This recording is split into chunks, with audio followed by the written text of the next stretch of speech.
Well, thank you very much. Before we get to a very good governor and somebody that we've worked with very well, incredibly well, great state of Louisiana, I wanted to introduce Dr. Blythe Adamson. She's been with us for a few months to help us with the ventilator situation because we took over a government where everything was missing. It was all missing in action, and she and a group of super geniuses straightened it out to a point where now helping other countries with ventilators. France, Italy, Spain, Nigeria yesterday spoke to the president of Nigeria. Many countries are calling us for help with ventilators because they are not easy to build. I always say it's like building a car, highly sophisticated, especially what we're doing. We're doing a very high quality ventilator. So Blythe, if you could say a few words, please, and we appreciate what you've done very much. Thank you, Mr. President. It's been an honor to serve here. I've worked with a strong team from FEMA, CDC, Dr. Birx, the military, and it's been wonderful to see the evidence generation in real time, learning as fast as we can from what's happening with the epidemic to create mathematical models of these infectious diseases to understand the demand for these hospital resources, and to do forecasting of states like yours to understand how we can be prepared for what's coming. So well, thank you for the opportunity. We just think you were fantastic. And I met with Blythe and about 20 young people. They were all young and they were all brilliant. I think the IQ in that room, the average IQ was about 192. And it was an incredible meeting, actually. And many of them had made a lot of money in Silicon Valley. They sold a company. I wouldn't say they were dressed like I dress. They dress a little bit less like in a t-shirt, right? And they had very thick glasses for the most part. But they were super brilliant people. Jared really led that charge, incredible, brilliantly. He may be my son-in-law, but he is a brilliant person, as they all understand. And they took that, and they also, now they're working on testing, and testing is coming along at a level that nobody thought even possible. We've now done more tests than anybody in the world by far. I think they said more than anybody in the world. If you add up the rest of the major countries of the world, and even if you add up, I have to be always careful with the media. If you add up the entire world, we've done more testing. That doesn't mean we'll ever get credit, but someday all of the people that have done this good job, this great job, will get credit. But the testing is coming along really well, and exponentially every week. It's really getting to numbers that nobody thought possible. But that was you were involved in that with all of the young people, and we appreciate it. But we appreciate the job you did, and just came in for a short period of time to help us right at the beginning, and that's when we needed it, and we really appreciate it. And thank you very much. If you want, you can join us, or you can head on to wherever you're going, whether it's Silicon Valley or New York or wherever you're going. Thank you, Mr. President. But you were fantastic. I do want to share that I just came for a few days to volunteer at FEMA and saw the way that I could help just equip the wonderful government employees that were here with infectious disease modeling. Right. But really I decided to stay because in working with the military, I was so inspired by the deployments that all of these service members go through that I decided to extend my time away from my children and my job because I was just so inspired by what our service members do all the time, and having to leave their families and make sacrifices for their country. So it was a privilege to do so. And you told me you were very inspired by these two very famous people over here. Yes. They'd become more famous than me. I'm a little bit jealous. Yeah. As an HIV researcher, these are lifetime heroes of mine. That's great. It's really nice. Thank you very much. So just join us. So now I'd like to get to a man that we've worked very closely together with, and John Bell and I would look like Louisiana was going to be missed for a while, right? It was not registering, and then all of a sudden, Tony called me and Deborah called me, and they said, "What's going on in Louisiana too?" Because it went like a rocket ship all of a sudden out of nowhere. It became one of the most difficult places, and all of us worked very closely together, and it's truly a tremendous, let's call it a success story in a couple of months from now, That's or right. maybe even a year from now, we'll see how it all pans out. But what a job they've done, and we built a tremendous number of hospital beds, and we took care of the ventilator problems, and we got them a lot of ventilators. I guess you actually had more than you even wanted at the end. We certainly had more than we needed, and Yeah. we're thanking God for that, because Yeah. as she mentioned, the modeling was so bad at one time. We had the highest growth rate of cases in the world. We were on a trajectory to match Spain and Italy. And so when you start modeling that, we knew that we had a short period of time. We got 350 ventilators from the stockpile, and Right. thank you very much. We were able to source a few hundred more as a state, and we built the beds. We've serviced about 200 COVID patients in the convention center, Right. but nowhere near what we had feared, and we thank you very much. A lot of it because of the testing. So we had 3 federally sponsored drive-through test sites, I think the first 3 in the country, in Orleans and Jefferson Parish. Yes, sir. That's right. It's great testing and great results. I called John Bell because we were ready to start another hospital. We just finished one hospital with a lot of beds, and we were ready to start another, and he was doing so well, and the state was doing so well all of a sudden. I called him. I said, do you think we should build that hospital? I think it was another 500 beds. And I said, do you think we should build it? He said, let me get back to you. And you called back and said, no, I don't think we're going to need it. And we didn't need it. So it's good not to build things. We actually put it someplace else where they needed it. So I just wanted to congratulate you. And it's a very favorite place of mine. It's a great state and great people. And congratulations on your national championship, right? Yes, and, sir, your absolutely. quarterback just went #1 in the NFL draft, and an easy #1. I think he got the most votes ever for a Heisman Trophy, Yes, didn't sir. he? Didn't he Yes, get sir. like a unanimous? And he's a great person, great He's young great, man, yeah. a wonderful citizen. I think he's going to do Cincinnati proud. I think he's going to too. He was here a little while ago with an incredible coach, right? Yes, sir. We just called the coach, and he's friends with both of ours, and we said hello, Coach O. And we said hello to him, and he's a character, right? But Yes, sir. he knows how to coach a team, I'll tell you that. So do you have any questions for anybody, please? Steve? The Gilead drug, Yeah. there's some good news on that front. What have you heard, sir? Well, it seems to be good news. I'd rather have you guys maybe respond to it a little bit, but it seems to be good news. Gilead has, it's really one of a number of companies that are coming up with some pretty positive things. But I mean, I can only tell you what's been reported to me. It's certainly a positive.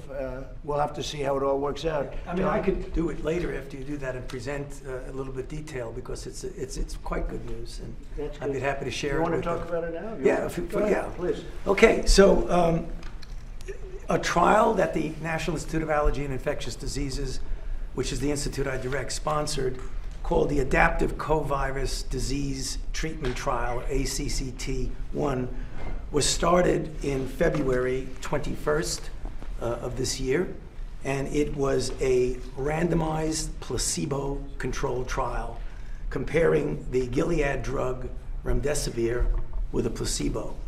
It was highly powered with about 1,090 plus individuals, so it is the first truly high-powered randomized placebo-controlled trial. It was an international trial involving multiple sites, not only in the United States, but in various countries throughout the world, including Germany, Denmark, Spain, Greece, the UK, etc. The primary endpoint was the time to recovery, namely the ability to be discharged. When you have a study like this, we have a data and safety monitoring board which looks at the data. And they are independent, so there's no prejudice on the part of the investigators because they're doing the trial or the drug is from a certain company. The Data and Safety Monitoring Board on Monday afternoon contacted me on April 27th, first on Friday the week before, and then again on April 27th, and notified the study team, namely the multiple investigators who are doing the study throughout the world, that the data shows that remdesivir has a clear-cut, significant, positive effect in diminishing the time to recovery.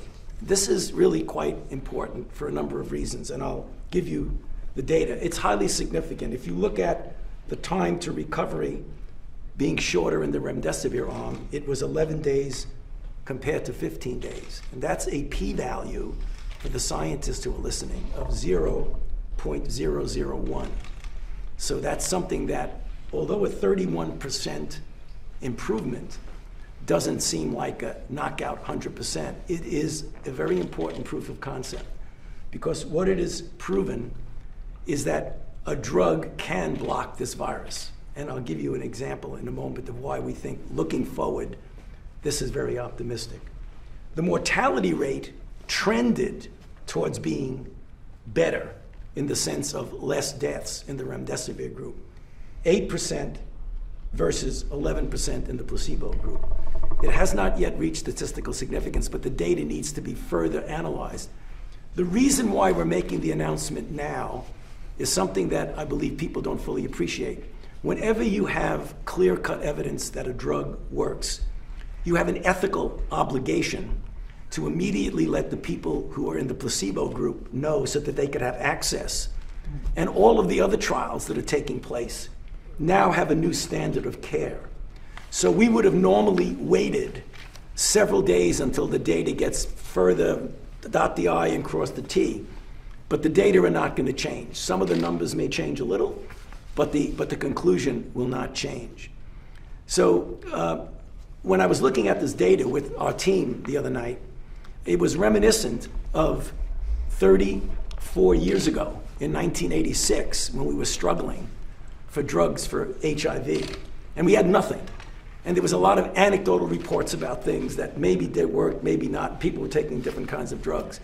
And we did the first randomized placebo-controlled trial with AZT, which turned out to give an effect that was modest.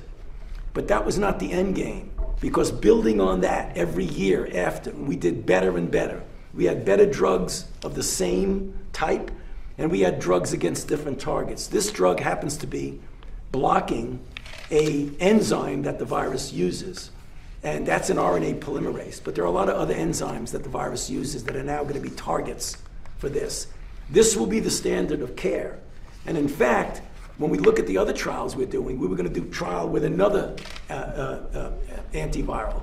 Actually, it isn't an antiviral, it's an anti-inflammatory, a monoclonal antibody. We're going to now compare the combination of remdesivir with this. So as drugs come in, we're going to see if we could add on that. So bottom line, you're going to be hearing more details about this. This will be submitted to a peer-reviewed journal and will be peer-reviewed appropriately. But we think it's really opening the door to the fact that we now have the capability of treating, and I can guarantee you, as more people, more companies, more investigators get involved, it's going to get better and better. So I'll stop there, but I'd be happy to answer any questions. Dr. Koch, does any of this data, does that make you more comfortable? Why don't you go first and then you go? Does any of this data change the timeline of the development of a vaccination? No, this has nothing to do with vaccines. This is treatment for people who are already infected. Vaccines is to prevent infection in those who are at risk. Do you have new data on vaccines? No, nothing more than that. What I continue at the press conferences that we have regularly, keep you up to date, that everything is on track with the phase 1 study. We're in the third part of it. We're going to go into phase 2 in the summer, but nothing has changed that anything I've said when we've had press conferences. Tony, they're writing a lot about Oxford. We know Johnson & Johnson as well. As another candidate, another one of several candidates that are moving along, because we're going to have a lot of shots on goal when it comes to vaccines. Yeah. That's good. That's great. Yeah, please go ahead. How does this news influence your thought process on states reopening their governments? Do you think people should be more comfortable knowing that there is a drug that is proven effective? Well, I think it's a beginning. I thought Tony explained it really well. It's a beginning. It means you build on it. I love that as a building block. You know, just as a building block, I love that. But certainly, it's a positive. It's a very positive event from that standpoint. And we're going to be very careful as we open. A lot of people, a lot of governors are opening. I know you're very advanced. You're going to be very advanced in getting it going. But we're doing it very carefully. We've learned a lot over the last couple of months. And if there's a fire, we're going to put it out. If there's a little ember burning, we're going to put it out. We're going to put it out very quickly. And I think we've learned how to do that. There have been some areas that have really started up, and we put it out very quickly. So we've learned a lot. Yeah, please. Mr. President, the Stop the Spread guidelines expire tomorrow. Do you intend to extend those? Well, I'll let Mike. Do you want to explain what we're doing on that? I think, Mr. President, we've issued the guidelines. Now it was actually 45 days ago. First 15 and then 30 days to slow the spread. Frankly, every state in America has embraced those guidelines at a minimum or even done more. And now our focus is working with states as governors like Governor John Bell Edwards unveil plans to open up their states again.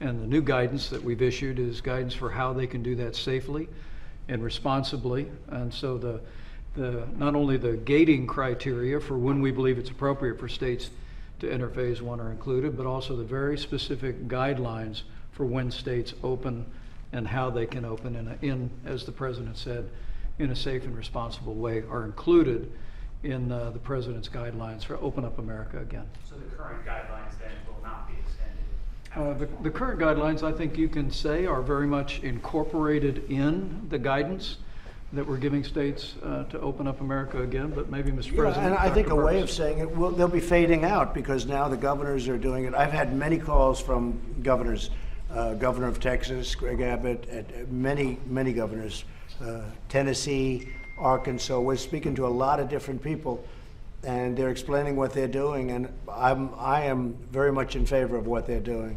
They're getting it going, and we're opening our country again. Do you want to explain that, please? Yeah, I think you could see from California, they made slow the spread the phase 1 of their 4 phases. So every governor is adapting both currently where we are and moving forward of how to move through phase 1, phase 2, phase 3. So if a governor feels like they haven't met the gating criteria, some of them have made that their own first phase 1 and some of them have made it phase 0. So we've been very encouraged to see how the federal guidelines have helped informed, or at least provide a framework for governors in moving forward all the way through from what they now call either phase 0 all the way through phase 3. And Ron DeSantis, as you know, Governor of Florida, was here yesterday, and he gave, I thought, a really good presentation of how he's doing it, what he's doing, how he's opening. You might have seen it. I did. And he did a very good job. I thought, really You know, very Mr. good President, I would say that if you look at the plan that you had put out for 30 days to stop the spread, the mitigation measures that you promoted in that plan are carried forward in the Right. guidelines for reopening. And so it's sort of a seamless way to do it by keeping those mitigation measures in place that you need to as you reopen, especially for the vulnerable population. So it's really, I would agree with the Vice President that it is carried forward, not just theoretically, but expressly in the document that you gave us. And I Thank you for mentioning the vulnerable people, because we've made it clear from over the last 8 weeks that there was certain risk groups that were particularly vulnerable to serious disease. That has held up. We see in most of reports about 95 to 96% of the individuals with serious disease and hospitalizations are still in those groups. I think in a way that's reassuring, but it also should be a message to all of our vulnerable populations, as we have said for the last 8 weeks in phase 1 and in phase 2, as well as in slow the spread. We've been very clear about them continuing to shelter and those families protecting them from becoming infected. Mr. President, what are you hoping to learn about China and the World Health Organization with this investigation you commissioned with the intelligence agency? Right, it's coming in, and I'm getting pieces already, and we're not happy about it. And we are by far the largest contributor to WHO, World Health, and they misled us. I don't know. They must have known more than they knew, because they came after what other people knew that weren't even involved.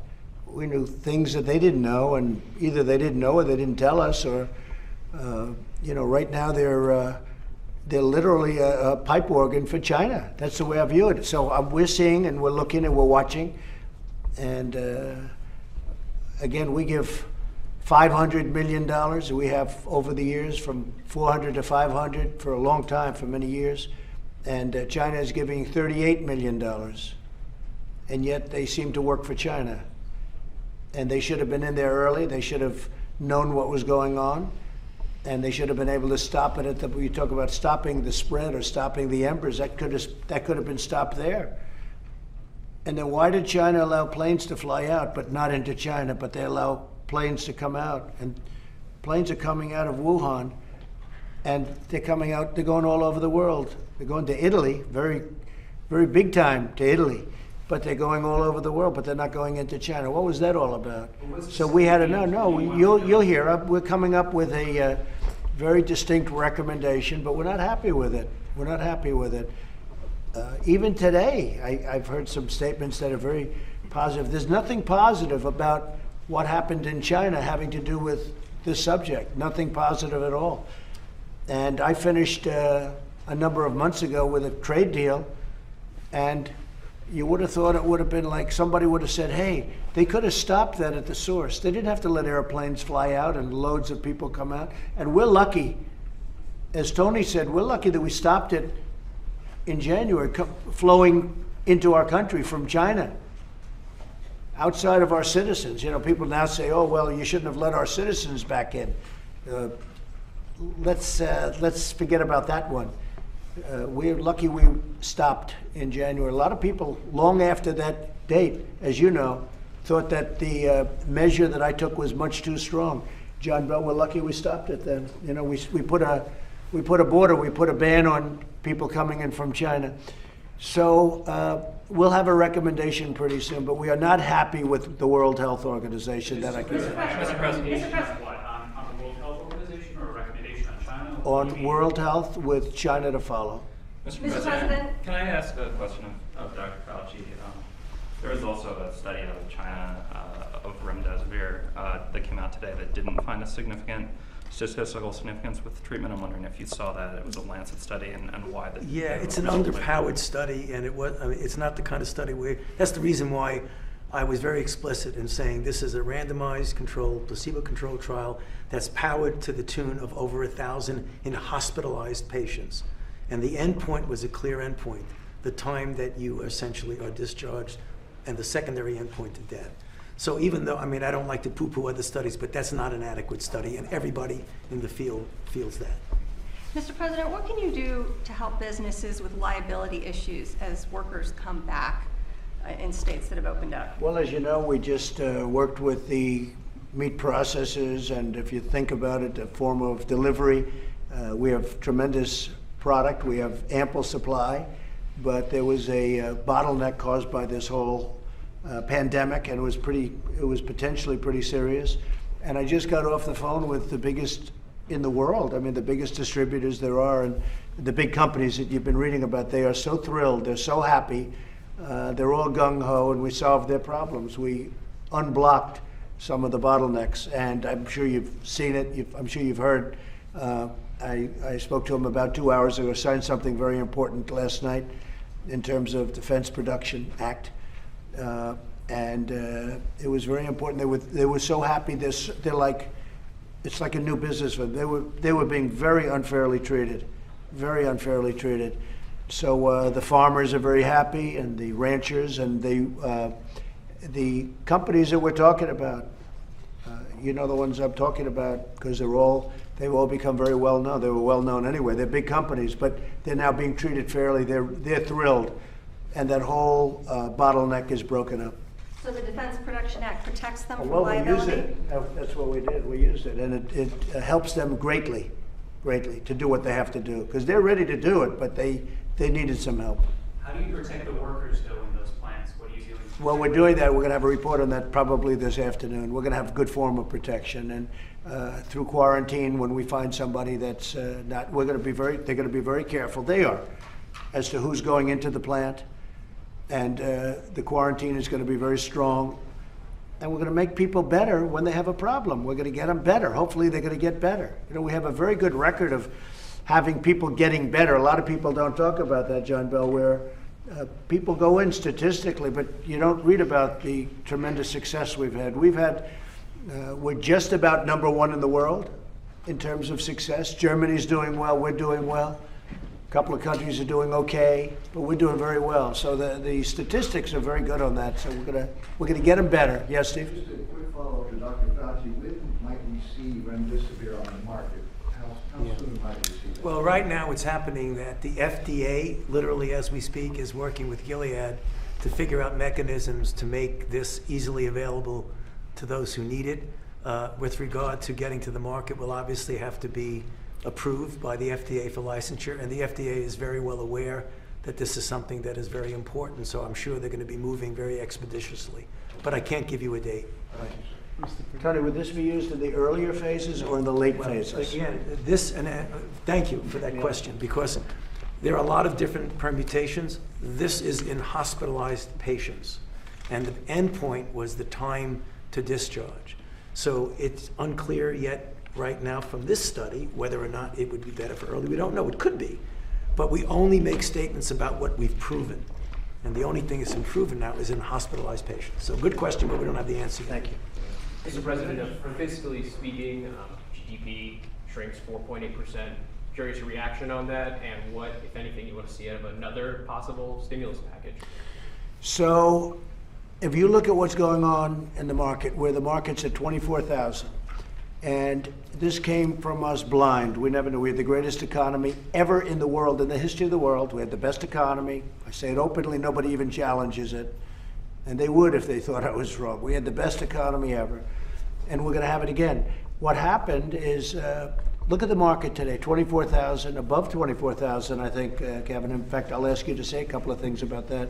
But if you would have said that we would have had the worst pandemic since 1917, over 100 years ago, with the disturbance to 184 countries at least, because that was as of last week, and that a market would be, we're at 29,000 and now we're going to be at 24,000. And we were at a low. I think we're having one of the best weeks. We're having one of the best periods in terms of stock market, which to me is jobs and future. I don't view it as a stock, I view it as jobs and future. If you would have said to me that we'd be at 24,000, and we, you know, we started off at, when I was elected, the number was much lower, much lower, as you know. It's called in the teens. But if you would have said we would have been at 24,000 with what we've gone through as a country, John Bell, it's pretty amazing. And I think I read where this is one of the best weeks in the stock market, this last short period of time, that we've had in since the 1950s or 1940s. So I think there's a tremendous feeling of optimism in this country. I can only say that there's going to be a tremendous feeling of optimism. I think the third quarter is transitional. We're transiting into, but it's a very transitional period. I think it's going to do good, but I think the fourth quarter is going to be fantastic. I think next year, all of the fruits of what we've all done together, between the doctors and the business people and yourself, thank you very much, of course you're a doctor, but all of the work from the task force, all of the people that have worked so hard, we're going to have a tremendous year next year. And you're going to start to see that, I think, in the fourth quarter, maybe even in pieces of the third quarter.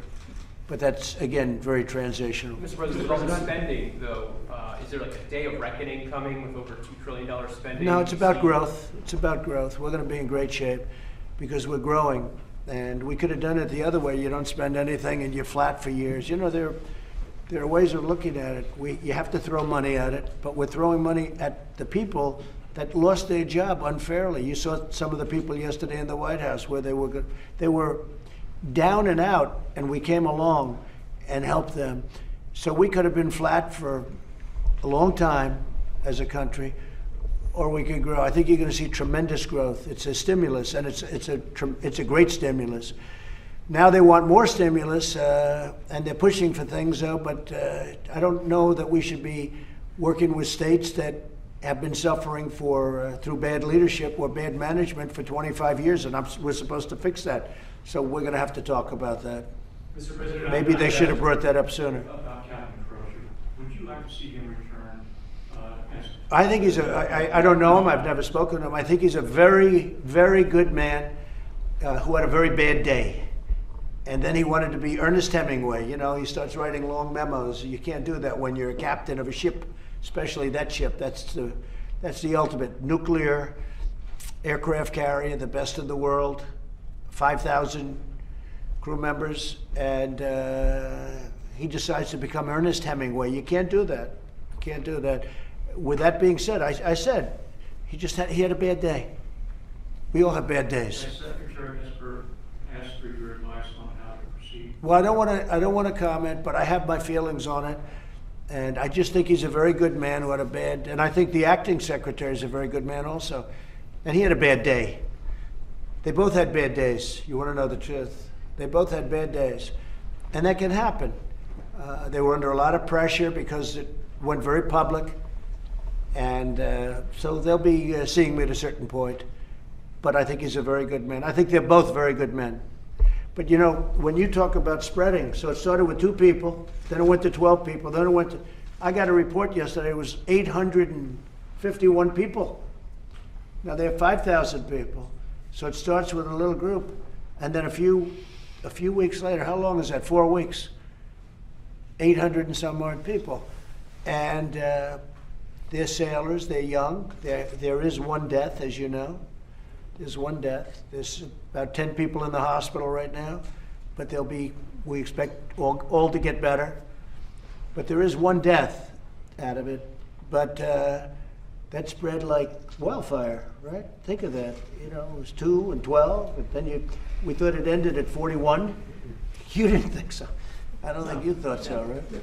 It was just the right environment for spread like that. It was a tough environment. Mr. President, on testing, yesterday you said that we will very soon be testing 5 million people. Well, I don't know where it came up. Yeah. I'd like to refer to these 2 people because I don't know where it came up. Everyone kept saying, you said there'd be 5. That was a study that came out. Somebody came out with a study of 5 million people. Do I think we will? I think we will, but I never said it. We're testing millions of people. We're testing more people than any country in the world by far, by double, by much more than double, more than everybody else combined we're testing. But somebody started throwing around 5 million. I didn't say 5 million. Somebody said 5 million. I think it might have been the Harvard report. There was a report from Harvard, and they said 5 million. Well, we will be there, but I didn't say it. I mean, I didn't say it, but somebody came out with a report saying 5 million. It sounds like a lot. Yesterday, I looked at Deborah. I said, what's with the 5 million? I think that was from the Harvard report. But we are going to be there at a certain point. We'll be there, but we're more advanced than any country in the world on testing. And not only that, the testing is the best test, not only the most. We've not only done the most, even when you look at so many people, they love the Abbott Laboratories test. You might have had it. Did you have it today? Yes, sir, Good. I did. He's Thank okay. You got a test out of this deal. I did. But everybody comes in and they give them the test. In 5 minutes, they know they're okay or they're not okay. So far, we haven't found anyone not okay. But it's a great test. But that was not even, nobody even thought of that 2 months ago or 3 months ago. You know, that was developed over a very short period of time. Brilliantly developed by Abbott. So, no, we'll be at whatever number it is, but we're so far advanced over it. And you know, it would be really good if the press would give credit for it to the people that have done such a good job, because they're always saying, well, you know, you're doing millions, but what about 5 million? I'm saying, where did that number, I keep asking, where does it come from? I really learned this morning, I think it was probably the Harvard said that'd be nice, and sure it would be nice, and we'll be there, but again, we didn't say it. Who said it is a report. We have other reports talking about a much lower number, but we're doing better than anybody in the world by far. The people that have worked on it have been incredible. And, you know, John Bell is testament to it. Testing is one of the great reasons that you've been successful in Louisiana. Yes, sir, with a lot of help from our federal partners. And the best news that we got as a state, quite frankly, and all states got it, was on Monday when Admiral Giroir said that our plans had all been received last Wednesday, and they were going to be able to resource the testing kits. Yeah. So I don't know about 5 million for the country, but Louisiana is going to do our part with 200,000 per month. And I think if you extrapolate that out, that comes close to 5 million. I don't Pretty know, much, but yeah. I don't know what time period you're talking about. Dr. Bergs, Admiral Giroir said in Time Magazine that 5 million tests per day is simply not possible. Do you agree with that? So what we have talked about and what was in the blueprint in talking with states, and you can see, I mean, this is Louisiana's curve. They got to this curve of mitigation and containment across the state with about 26,000 tests per million, or about 26,000 tests per million. So million of their population. So these tests, and I've been very clear about it, these are RNA tests, which means you take the virus out of your nose, you've got to crack the virus open, extract out the RNA, amplify the RNA, and then get an answer. And you can see that's happening inside a machine. Sometimes lab directors and lab technicians have to physically mix all of those reagents. That's when you hear about extraction reagents and why they're needed. And so what we had in the blueprint is really a call to action to really work on developing antigen tests like we use for flu. Because when you're using an antigen test in a doctor's office, then you can get to potentially that number. I'm not sure we need that number. I don't want to validate that number, but I'm saying is with this current test and the complication of how it has to be run, that's not physically possible, and I think that's what Admiral Giroir was speaking to. But as we talked about ID Now, we continue to develop more testing and different platforms. But I think we do need that kind of new breakthrough to a new technique, a new measurement to get to the kind of numbers that Harvard's talking about. But I think we've made it clear all along that states have controlled and mitigated with the current number. And as you heard from the governor, he didn't shut everything down. There was still, he has a curve like this, with still a significant number of Louisianans working. So I think what every governor is working on is how do I get the most people I can back to work and still maintain high level of safety. And I think what's the roadmap and the criteria and the testing come together to create that. This will not be a testing alone piece. And as you just heard about the Roosevelt, and I bring this up every time, this asymptomatic spread will be important. And we just heard about 800 cases, 10 or less than 10 in the hospital, or 10 to 15 in the hospital. 800, 10 or 15 in the hospital. If you're only diagnosing symptomatic cases, you may be missing a large part of the spread. And I think that's why strategically using testing in a new way, a monitoring way to proactively find asymptomatic individuals, particularly when they surround our most vulnerable groups, whether it's Native Americans, our long-term care facilities. We want governors to simultaneously work on finding the cases, as they did so superbly, and then work on a proactive measurement to find the asymptomatic cases. And I think those two pieces have to come together. And I think that's what's in the blueprint. That's what we're having the calls with the states with, and really see how do we effectively use our current testing capacity to ensure we're both monitoring and diagnosing. And you know what's interesting about that number is that I remember when we did 1 million, we said, we just did 1 million. And the media said, oh, when are you going to do 2 million? I said, soon, pretty soon. Then we do 2 million. And then they said, when are you going to do 5 million? In other words, it's sort of a setup, because no matter what, and by the way, when we hit 5 million, when are we going to hit 10 million? It's a little bit of a trap. You know, it's called the media trap.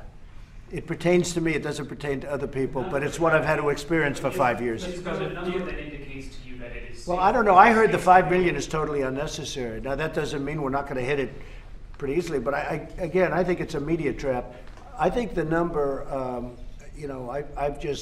all I know is this. President Moon of South Korea, because we've heard a lot of good things about South Korea, have good relationship. He called me to congratulate me on the testing. He said, your testing is the greatest in the world. How did this happen? I kept hearing about South Korea. And he said, I want to just tell you that what you've done with testing is incredible. Okay? So our people should be congratulated. And what they'll do is, no matter what, if we test, as they say, 325 million people, they're going to say, when are you going to test them twice? Okay? So, you know, it's a trap. It's really a media trap. But that's okay. Look, we are better than anybody in the world on testing. We have tested more than anybody in the world, and we have the best tests in the world. And that's been all developed over the last couple of months, because we started off with nothing. We had nothing. We had absolutely nothing. And that included ventilators, and that included, I always say the cupboards were bare. They were bare in the military, and they were bare medically, in terms of pandemics or epidemics or whatever you want to call it. So our people have done an incredible job. Yeah. Mr. President, concerning WHO, do you think that China is playing a better game in terms of soft power? Say it again. Do you think that China is playing a better game in terms of influence, soft power in the WHO? Well, they've been doing it for years, and they play the game, and I guess we've had people over the years that never really focused on that game. You know, who would think you'd have to play the game? And it's, to a large extent, public relations, you know, public relations or whatever. But China's not to be congratulated for what happened, just so you understand it. They're not to be congratulated for what took place. And WHO is essentially congratulating them. And when they start doing that, we've got problems. And again, the United States pays almost 500 million, and they pay 38 million a year. 500 million versus 38 million a year. So there are lots of different people that we can give this to. You know, we can give this money to lots of different incredible groups. There are a lot of groups out there. Doesn't have to go to the WHO. We can give it to groups that are very worthy and get much more bang for your buck. But we're going to make a decision in the not too distant future. If I could, I'd just like to have John Bell finish up by talking about the great success in Louisiana. And you worked with our two great senators, and they were Absolutely. really, John and Bill, and they were really calling me a lot and saying, we got to take care of Louisiana. So you had a great relationship with them. We did. I know Senator Kennedy worked on the ventilator issue, and Senator Cassidy and I last night were talking about testing and what we can do going forward with the blueprint, because he and Dr. Redfield had discussed that. But we've obviously turned the corner in Louisiana. We're in a much, much better place than we thought was even possible 5 or 6 weeks ago, I will tell you. And that's because of our local partners and our federal partners and hard work. We've had a lot of lessons to learn because there's no blueprint for this. There's a blueprint for testing now, but there's no blueprint for a governor. How do you respond to a pandemic? So we've had a steep learning curve, but I will tell you we're in a much better place. The field medical stations that you provided, the Navy medical personnel that you sent to Louisiana, the testing that we had early was the key, and that has informed our testing strategy going forward. And we're excited about the opportunity to have the test kits that we need allocated starting in the month of May to get to the 200,000. We'll do 43 persons per 1,000. That's what we're going to get to in Louisiana, and we're going to be in much better shape after that, Mr. President. We look forward to getting past this, returning to a newer sense of normalcy, which I don't think will come officially and fully until we get the vaccine. But we're looking forward to moving. We're looking forward to moving ahead, and just appreciate your work and your contributions to our efforts. It's been very helpful. Well, it's an honor working with you and the people of Louisiana. Great people. They've really gone through a lot. Well, I'll just say they're the best.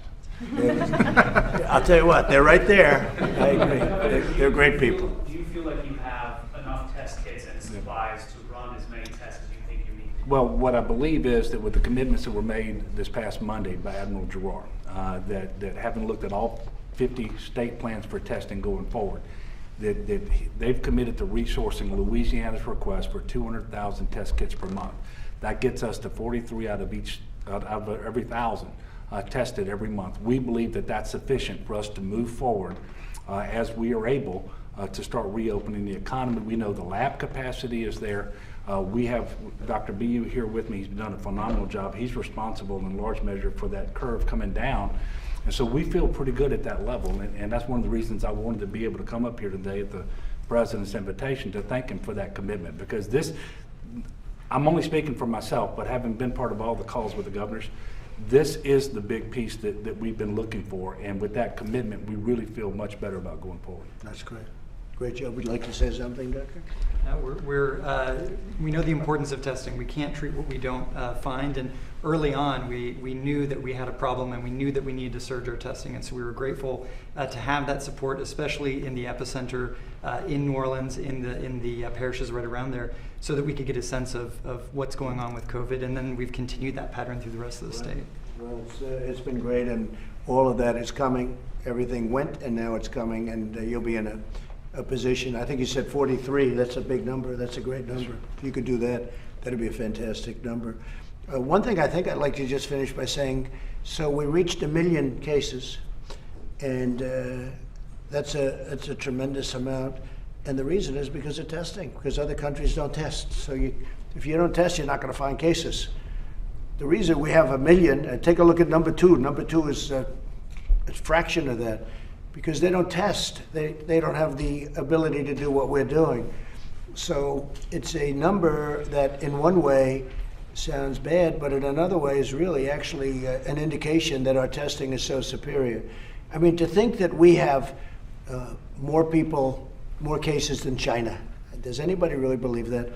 But the testing is different. And I think also the transparency is much different. Transparency is like from day and night. We are totally transparent, whatever it is, it is.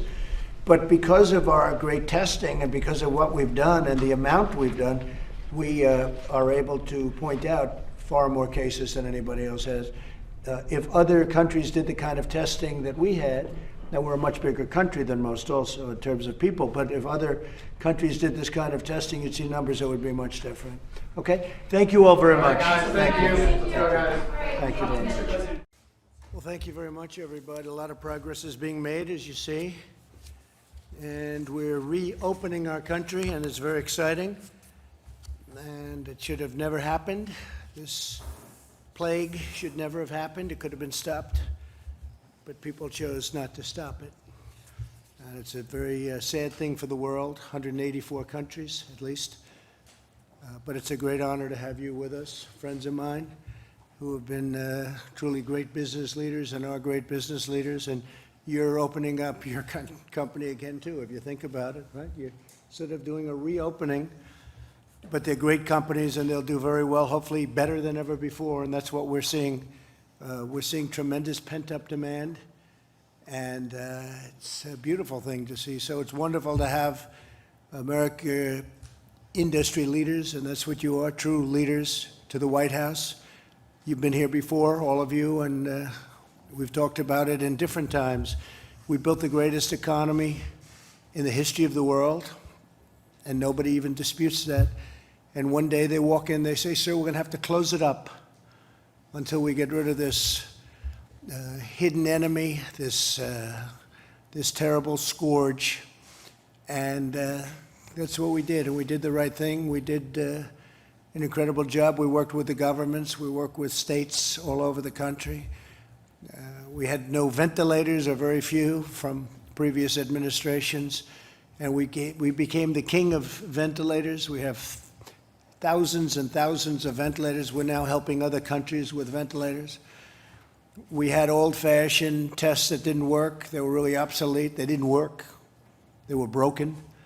And we end up, the testing has been incredible now, and to a level that nobody's seen. I got a call from President Moon of South Korea. He said, congratulations, your testing is just, nobody's ever seen anything like we're doing.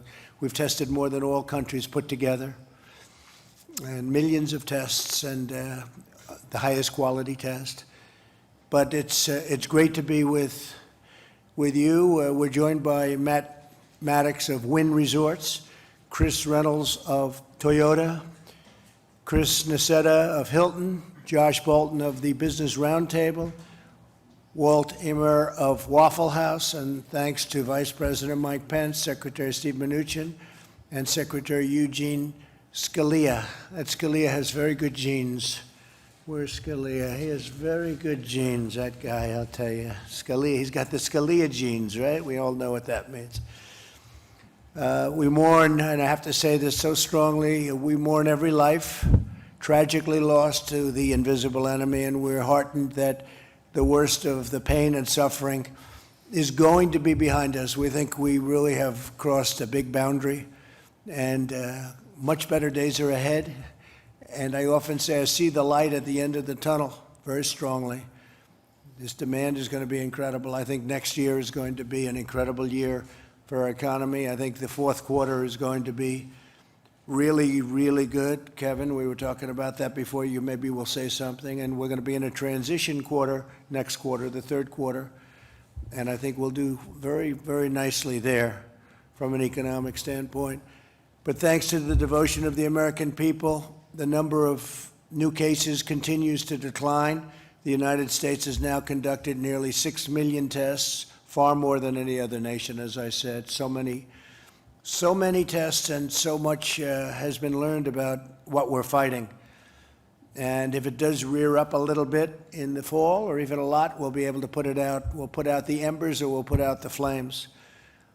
2 weeks ago, we released guidelines to give states a real strong indication of what we want and how we want it done. We've really had a good relationship with the states.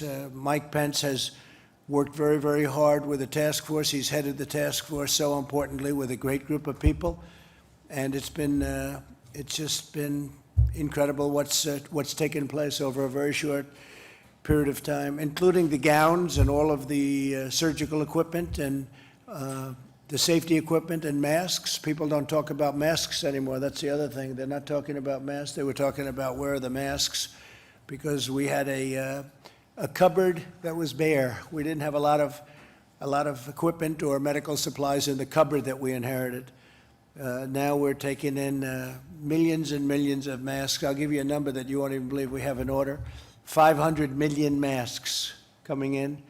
And we've delivered millions and millions and tens of millions of masks all over. So you don't hear about that anymore either. You don't hear about ventilators, you don't hear about masks.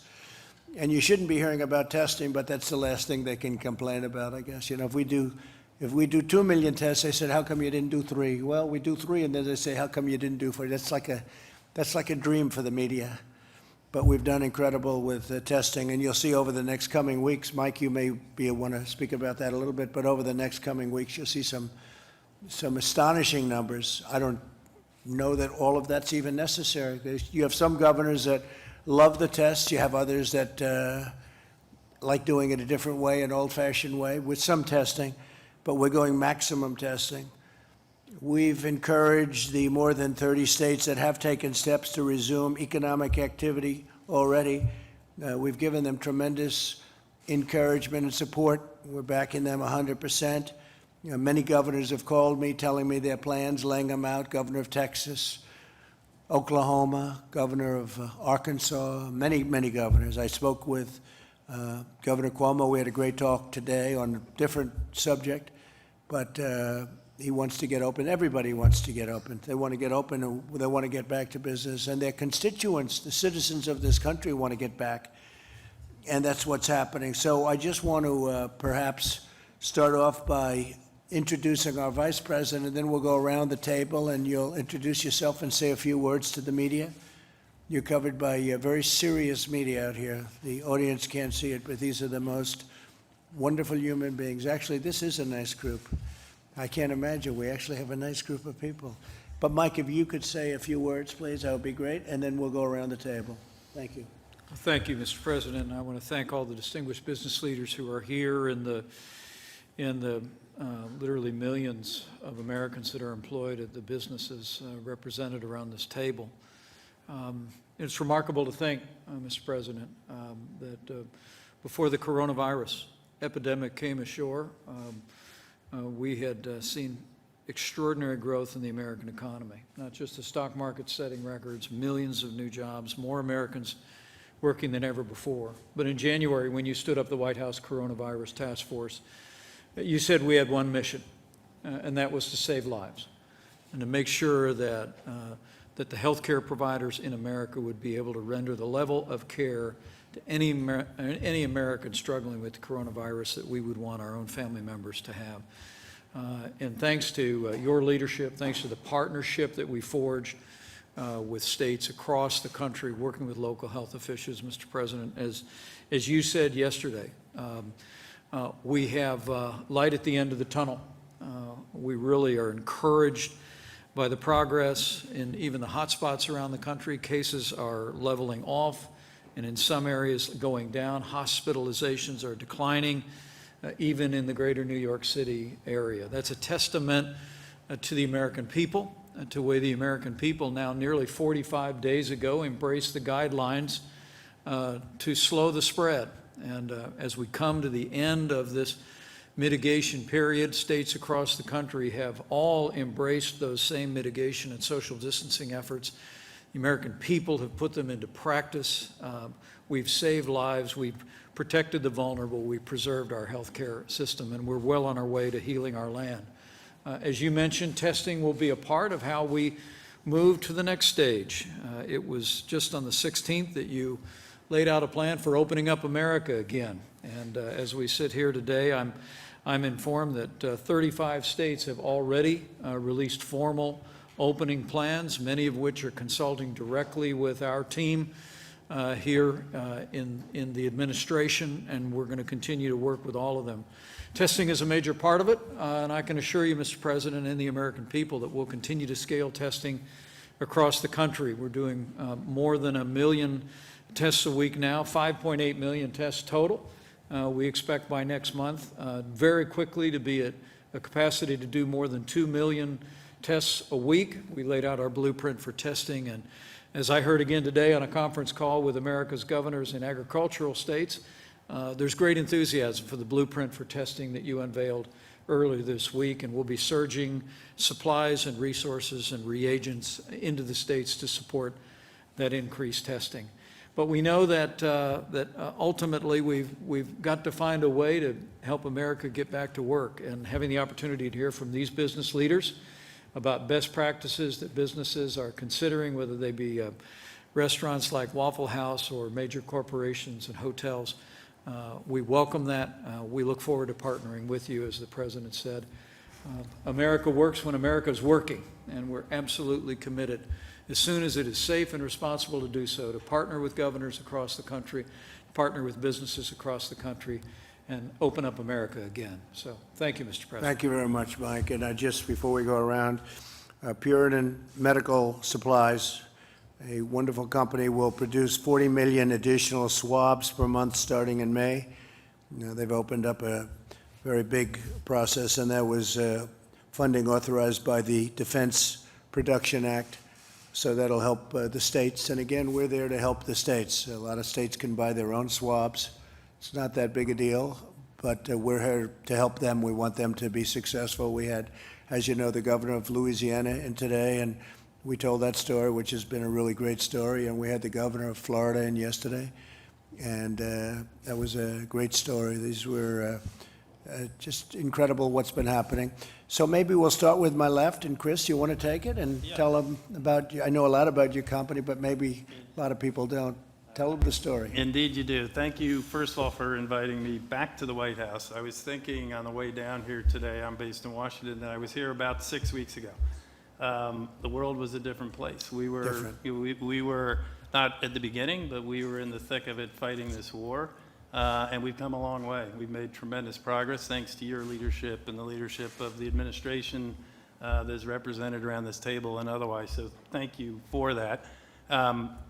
We are very supportive as an industry and certainly as a company on reopening America. We think it's critical that that happen. The guidelines that you and the administration have outlined, we are incredibly supportive of opening in a safe and healthy way, which you and Vice President Pence just described. We have been trying at Hilton and as an industry to be part of the solution throughout. So in the middle of the crux of the crisis, when first responders were unable to get housing, even though our industry and our company has its share of problems, we provided with American Express 1 million rooms free of charge to first responders. Those rooms are still being provided to first responders as they fight the war. But now as we think about, and I spend my time predominantly on the reopening of our business, what we realize is that people do want to get out. They want safety. They want to be doing it in a way that is safe. They want to feel good about it, but they want to get out. They want to visit their family, their friends, their loved ones. They ultimately want to get around the country and do business again. And in order to do that, they want to feel safe. So all the work that you all are doing is obviously, as an administration in the states, is critical. What we're trying to do in our part is develop the best health and hygiene standards that exist. So when they stay in our hotels, they feel safe. So what we launched just this week was in a partnership with Lysol, one of the most respected brands with some of the best scientists on cleanliness and killing germs, and the Mayo Clinic, one of the most reputable health organizations in the world.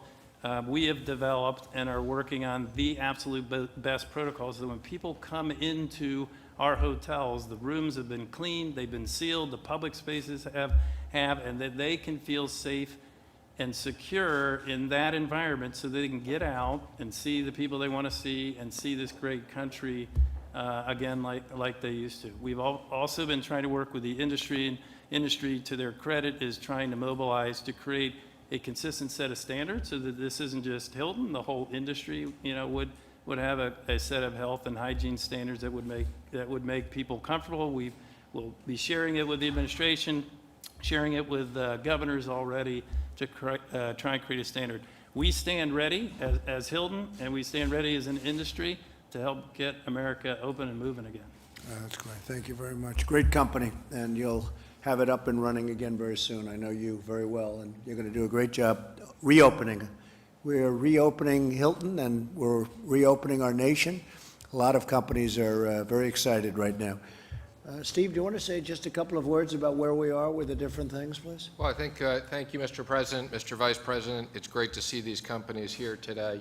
It's great to see the reopening. I think we're making an enormous amount of progress. Yesterday, we met with small businesses that we saw the benefit of the programs. Today, we're meeting with big businesses.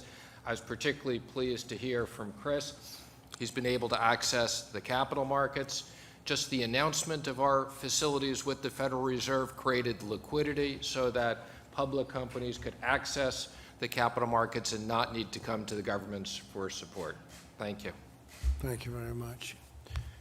Please, how you doing? I'm doing great. Thank you, Mr. President. I'm Walt Amer with Waffle House in Atlanta, Georgia. It's an honor to be here today. Thank you for including me, probably a well-dressed cook and dishwasher. I don't know about big companies, but we're happy to be included. And thank you too, Mr. Vice President, for all of your support. I am here representing our industry, I believe, and in large part the independent restaurant companies of America that are out here that have helped create the fabric of our country with the restaurants that they've put in our communities and the connections they have to the communities. And we, in a small way, feel like we are a part of that. We did have the opportunity this week in the state of Georgia and the state of Tennessee to open up some of our dining rooms to dine-in customers again. And it was very welcomed by our people. It was welcomed by our customers. Our customers are ready to see some sign of progress that we are beginning to move forward. We've done it in a safe way. We have followed all of the guidelines, your guidelines, the CDC guidelines, and how to make that happen. But what we believe when we started out on this journey, we said we really have several goals. And the first goal was we wanted it to be a safe environment for our customers and for our associates. And our second goal was to create financial safety for our workforce. And I wanted to thank you personally on behalf of our workforce, for all of the stimulus funds that have gone directly to the workforce of America. It is making a difference. It has made a difference. It is keeping the economic engine turning ever so slowly right now, but it is helping keep people put food on their table and a roof over their heads. So on behalf of our workforce, I thank you for that. As we got into this, we felt like we needed to make a lot of adjustments coming in. One of the great things about a restaurant and the entire restaurant community, the restaurants are the second largest private employer in the country. And there is 1 million restaurants out there. And probably no other industry has been hit as hard from a revenue standpoint or a layoff and furlough standpoint. But restaurants, if you think about it. What's number one? What's number one? Healthcare is my understanding. Really? Good. Yeah, private employers. I assume you guys are number one overall. But so, restaurants have a unique opportunity to help lead us out of this. And the reason for that, in my opinion, is that we have been practicing safe food handling for years. The safety of our guests has always been paramount. So what we have done is we've taken a workforce that is trained to do that and added more sanitation practices to it, more touch points, more social distancing as you have prescribed and the CDC has prescribed. And we have basically turned our restaurants into the ability pretty much at half capacity to seat guests in our restaurant. And it's given us an opportunity to get the wheels of the economy, our engine turning a little bit, because the next thing we want to make sure is we protect the jobs for the people that work for us and the people in our industry. So we're very appreciative. I did want to say that ever since my daughter was young, she, every time she saw the WH on the TV screen, she thought that that stood for Waffle House. So I don't know if you have the trademark for the WH or we do, but we could probably work something out if I wore my WH tie for you today. This one was here first. I know that. That's well, good. we might have to talk then. So, but thank you for including us, and on behalf of all the restaurant operators out there in the country, we appreciate this opportunity to begin the journey to move forward. And thank you very much, Walt. We appreciate it. Chris Reynolds. Chris of Toyota. Yes, Mr. President, thank you first for inviting us. Thank you, Mr. Vice President, and giving us an opportunity to share how Toyota is working within the American automotive industry to return to work safely, to reopen America safely. We announced on March 18 that we were suspending production due to the awful scourge of the coronavirus. On March 19, we started to plan to reopen. We started right away. And just to give you some quick background on Toyota, we've been here in the U.S. for over 60 years, 1,500 dealers, 1.2 million units of cars and trucks manufactured last year, 475,000 people employed, including a great number in the state of Indiana, from where our Vice President is from. Going to the next slide, we, with that as background, really are trying to apply three fundamental principles to how we're going to return to work. Principle number one is we need to stay connected with our team members.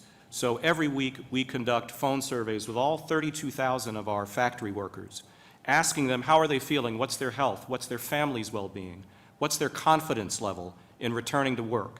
And we also preview with them all of the new safety protocols and processes that we're going to put in place. We share pictures of the reconfigured factory workplace so they can have confidence that we're doing everything possible, Mr. President, to keep them healthy, safe, and productive. The second principle that we follow is that we've prepared our plants and facilities for safe and healthy working. So, like many here, we're engaging in marked off areas that require social distancing, the provision of masks and face shields where appropriate, daily temperature screening, as well as a daily app-based questionnaire that before you come into work asks you, how are you feeling today? Do you have any symptoms? So that we can try and manage and contain the virus. And we're using best practices not only from your own Center for Disease Control, Mr. President, but also from around the world to try and increase the safety and health of our team members as they produce. And then the third principle is we're not date-driven, we're data-driven. So our current plan is to open on May 11. It'll be a slow, gradual opening of our plants around the country, but we're flexible. Every plant will be different. We'll have staggered shifts. We'll do many other things to comply with the Centers for Disease Control guidelines, and our goal is to prioritize team member and health. Mr. President, one final point. We all know that our team members live in communities. It's not just the workforce that they're in communities.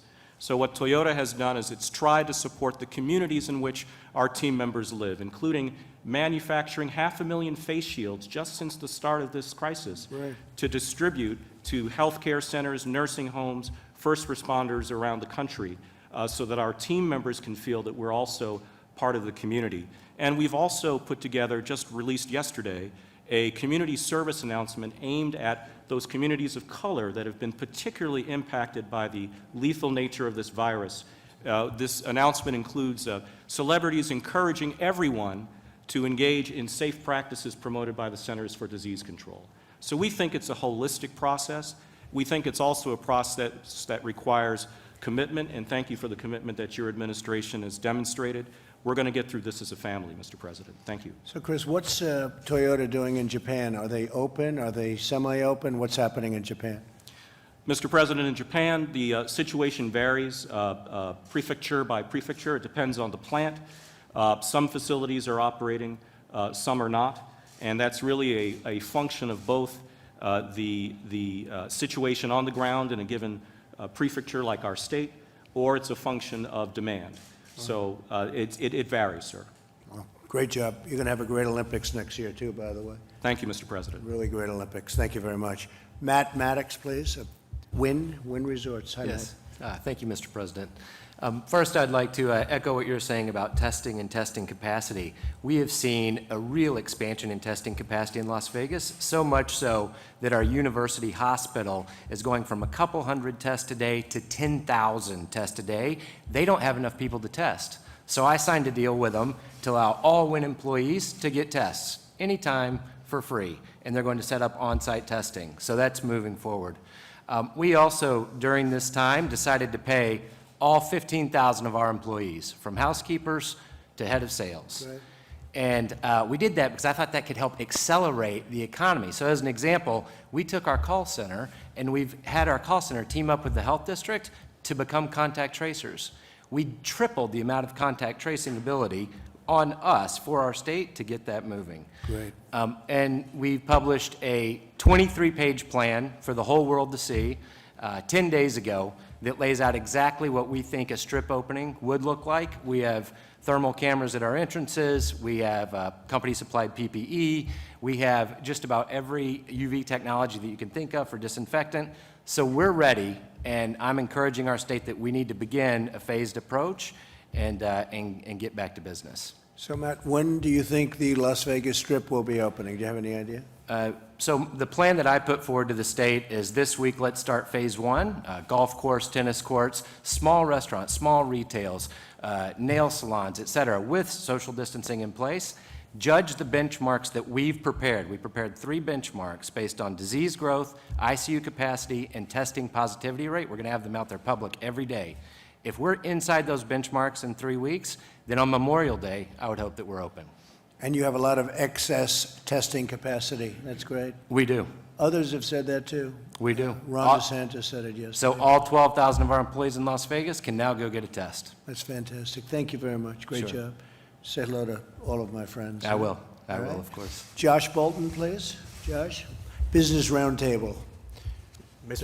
And does a great job at the Business Roundtable. Thank you, Josh. Thank you, Mr. President. Thanks for this opportunity. I'm Josh Bolton. I'm CEO of the Business Roundtable, an organization of nearly 200 of America's leading CEOs who collectively employ over 15 million people. Every sector of the economy is represented in our organization, so we have an opportunity to get a view of the big picture. And Mr. President, we don't need to tell you that right now the big picture is very challenging. We're facing the largest economic crisis certainly in our lifetimes, and all of our members are keenly aware of that. We think now is the moment that it's critical that the country start getting back to business as rapidly as possible, not just for the health of the economy, but for the health and well-being of all of our citizens in our country. Successful reopening will depend, as the other panelists have said, on a lot of different elements, and if I may, I'd like to highlight 3. Top of the list is safety first. Business Roundtable companies are all uniformly committed, above all, to protecting the lives and the well-being of their employees and their customers. And that means following sound public health guidance like the guidance that has issued here from the very capable people on your team. At Business Roundtable, all of our members either already have in place or are formulating careful plans for responsibly transitioning back to work, like the plans we've heard about just now this afternoon. They're devising new measures around personal protective equipment, cleaning procedures, virus screening, ongoing social distancing in the workplace, all of the things that you know about, and they all seem to be excellent plans. Which takes me to my second point, which is consistent guidelines. No matter how good every company's transition plan is, and we've heard a lot of good ones here this afternoon, public confidence will be undermined and the speed of the reopening will be dramatically slowed if we're all doing different things. And that's why the Business Roundtable has called for clear, science-based guidance from the federal and state governments on appropriate safety measures in multiple workplace and commercial settings at different stages in the progression of the disease. The White House guidelines, Mr. President, that you highlighted in your first slide, the ones that came out 2 weeks ago, are an excellent start in identifying a common set of phases for dealing with reopening. And a number of states are off to a really good start in identifying recommended safety measures in each of various different settings. Now we think, since we are now on the cusp of many places being ready to reopen more fully, we think more specific guidance is needed. And so on Friday, we sent to the Vice President and to all the governors a set of recommendations on the kinds of consistent guidance our businesses feel is necessary for the safest and fastest reopening. And we're grateful for the chance to engage with the Vice President's team and all of your task force on those issues. And I should say, Mr. Vice President, that everybody in your administration, despite the heavy burdens on them, has been very receptive to taking advice from the business community, and we're very grateful for that. Final point, ample testing and monitoring. The only thing worse than an unnecessarily slow recovery is a reversed recovery. So to avoid serious setbacks, as our businesses reopen, we need to stay vigilant, identifying rapidly and isolating new COVID cases and carefully tracking the spread of the disease, as I know your team is working very hard on. The robust testing and other forms of monitoring are the keys to the vigilance, and they'll also teach us what's working and what's not working and allow us to make adjustments. It'll take a while for our economy to return to normal, but the traditional American virtues of vigilance, adaptation, and innovation, we are confident will see us through and get us to the other side of this crisis as safely and rapidly as possible. Thank you, Mr. President, for this opportunity. Thank you very much, Josh. That's great. The numbers, when you look at the stock market today, the enthusiasm is great. It's up very substantially, as you know. And I think people are seeing a very big year coming up next year, and I think they're seeing a very big fourth quarter. Larry, would you like to say, Larry Kudlow, a few words, please? Just a few words. Thanks to everybody, Mr. President, Mr. Vice President, and all the business folks, and my friend Stephen Mnuchin. This is a tough one. I've been around a while. This is a tough one, and the contraction's going to go on for a bit. But I like what I hear around the table, and I agree with the President. We will see a growing, recovering economy by summertime and the back end of the year, and it's going to extend into 2021. That's what I think is going to happen, and I think the stock market is signaling some of that. I wanted to buck it over to my dear friend and colleague, Kevin Hassett. He gave it to me over in the Oval yesterday. I want to send it over to him today, but I appreciate it, Mr. President. Thank you, sir. Thank you, Larry. And Mr. President, Mr. Vice President, I think when I first came back in early March, that it was clear that you had a first objective with respect to the economy of building a bridge to the next shore, the other shore, when we could restart the economy. And it was really massive fiscal action that made it so that a day like today could be possible, whereas you look around, there are all these businesses that have the wherewithal to start up, and it's because they've stayed connected to their employees. The checks that we've mailed to citizens means that there's going to be demand for their products. And so the big negative numbers that we're going to be seeing over the next few months don't necessarily mean what they would have meant absent all those policies. And so I think that we all have a great deal of optimism about how quickly the economy can come back, and it's precisely because of what we see in the room today, that people have come up with plans based on the guidance that your task force, Mr. Vice President, have given that make it so that they can operate safely, and they're gradually across the country opening up and getting back to work, and they're able to do so because of the lifeline that you, Mr. President, threw them with all of the first three phases of fiscal policy. Thank you. And it's great to have you back, too. Very talented guy.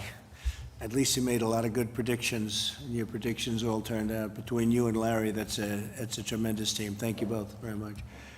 Gene, Secretary of a very important thing called labor. What's more important than labor?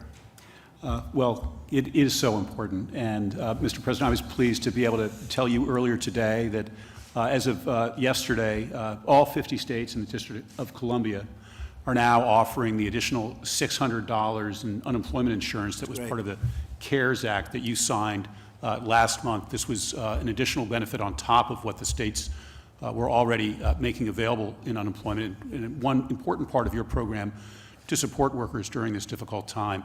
As you know, the states have had some challenges with their computer systems. We've been working with them. This is not declaring victory on all aspects of delivering those unemployment benefits, but it is a milestone I wanted to note.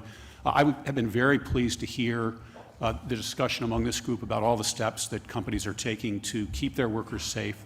I think we all appreciate that confidence on the part of workers that they will be safe in the workplace is going to be an important part of the reopening, as well as confidence on the part of business about what needs to be done, and that when those steps are taken, they will have satisfied their obligations.